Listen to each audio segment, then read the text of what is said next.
Thank you for your time. My name is Peter Suarez, and I was wondering, may I ask the panel a question? We're here to take testimony, sir. Testimony, no Yes, questions. that's correct. Not even one. If it's a procedural question, It's not a procedural No, question. then- Robert rules of law do not apply. we're just here to take testimony. Thank you, sir. Then I will ask you. Okay. I went online. There are 43 pending bills in Trent. I don't know if anyone on this panel had the opportunity to look at it, but they're cut and paste. Okay, basically all you have to do is give a synopsis, current version of the text, an act, and you have a bill. Is that what we've come to in this state? And you're an exploratory committee by the governor to go back and make recommendations. How is it that the legislatures already have 43 bills pending? No rebuttal from you whatsoever to the governor, but yet they do as they may. And my one question, is anyone on this panel a gun owner? Again, we're not here to answer questions. Well, I mean, you know, Ladies and gentlemen, this is, out of fairness, this is how we've conducted these hearings. We're here to take testimony. One of the things the governor did say in his press release was that we were to look at pending legislation, but we're not here to engage in any kind of question and answer. We're here to take your view. Are you concluded, sir? If I may ask you to conclude.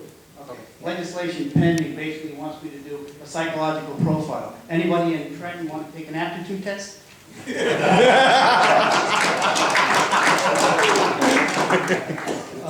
Thank you for taking the time to hear us today. They say the simple solution is usually the correct one. One of the problems that I think we had that kind of got us to the point where we're at right now, touches on the number of issues that have been raised across the spectrum, was number one, we're talking about the mental health aspect of, and how people that are prone to violence, how they can be, helped and keep them out of the way of the harm to everybody else. Well, if you go back, the social engineering that's been taking place in the state since the 1970s, with the institutionalization of folks, and they're being cut loose, and even to this day, getting a person that needs help is extremely difficult. I don't think it's a question of throwing more dollars at it. I think really what we have here is the reality that we've caused most of our own problems. It's not the guns that are causing the problems. It's human nature. And again, when you go to Trenton, no offense to Trenton, but it seems like every time something happens, there's a knee-jerk reaction to it. And it seems like the simple solution there is just throw another law in. Well, I don't think that's not going to fix anything. And I think that's been pointed out several times already. I think what we need to do is, again, enforce the laws that are on the books. And also, our judicial system cannot be as lenient to allow people that have broken these laws, that are prone to violence or shown violence, you can't put them back out on the street the same way that they did. And I think that is a weakness in our system. And I think if the governor and his commission can address that, it'll go a lot further than just throwing another gun law at us. Thank you.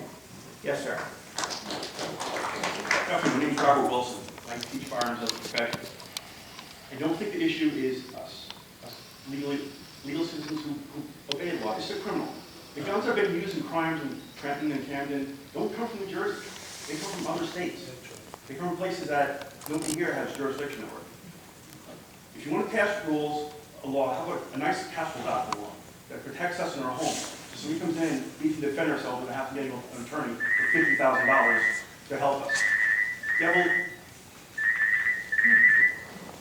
You have a law in the books now about hollow points. You can own them for protection. You can go shoot them. If you use them in commission of a crime, it's a felony. Why not add that to the magazines? Leave the magazines where they are. Leave all these laws where they are. Make it so that if you commit a crime with a 15 round, which is what New Jersey is, make it a 10-year mandatory or something. Which is a little silly to think about it. If I put a 15-round magazine and I have one in the chamber, actually 16 rounds in the gun. I don't know where the numbers came up. That's relevant. We're all good citizens. We will do anything we can to help crime decrease. But we shouldn't be taking our rights away. It's not just the Second Amendment, it's the Fourth and the Fifth Amendment concerns me for all of us. Thank you, sir. Thank you. Thank you. Thank you. Yes, sir. My name is Chris Christie. I was Township President. I was 10 years old. I own firearms, rifles, pistols, you name it. Not here to argue about flip sides, what kind of guns you can have. I mean, it all depends about the owner and the process that we have to go through as law-abiding citizens to obtain these weapons. a single action firearm with one bullet or a grenade launcher. We all have to go through these strict background checks, mental health records, and as part of the New Jersey law. There's other laws that some of you might not be aware of. Section 58, subsection 3F. Applicants are supposed to hear back within 30 days from the date of receipt of application for residents of the state, and within 45 days from non-residents. I ran into a guy at Ocean Township Police Department. I was handing in my application. He said it took 28 weeks to get his firearm ID card back. And that was only after him contacting the mayor's office multiple times, on their cases. So if we're following the laws, going after the appropriate paperwork, following the appropriate paperwork, having the mental background checks from the local police department and the state department, written right here, the state isn't following the law. Thank you. If I could just ask you to sum up, please, sir. Yeah, I'm going to sum up. Like I said in the beginning, I agree with New Jersey stance on the background checks, the mental health checks. We need to find a solution that creates a streamlined application process for individuals who follow the law and turn our attention not to the law-abiding citizens, but to the legal guns that are already on the streets and the possibility of the mentally unstable people that have them who skated around the process. Thank you. Thank you. Yes, sir. Member panel, thank you for being here and letting us address our concerns. I think most people will subscribe to the theory the more prosperous the area is, the less violent crime there will be there. Much like New Jersey has less violent crime than Chicago. Jobs, jobs, jobs. I'm here to talk about that. My name is Maxim Neshkov, and I'm a business owner. After working for a couple of big banks for a couple of years, I decided to take the risk and go independent, and now I'm an independent financial planner. I'm also a shooter, don't let the tie fool you. 4 years ago, I also started a firearms community in New Jersey.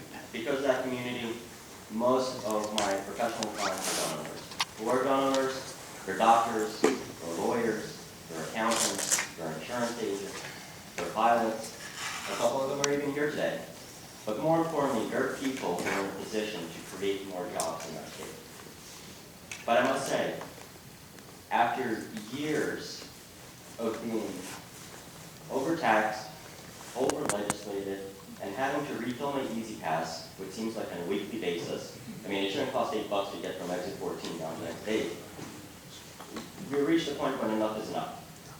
Instead of dealing with the issues of violent crime, we're trying to deal with the small food flow. I mean, one gun a month. How many criminals in Newark last week decided, hey, I can't buy that gun illegally off the street because I just bought one 30 days ago.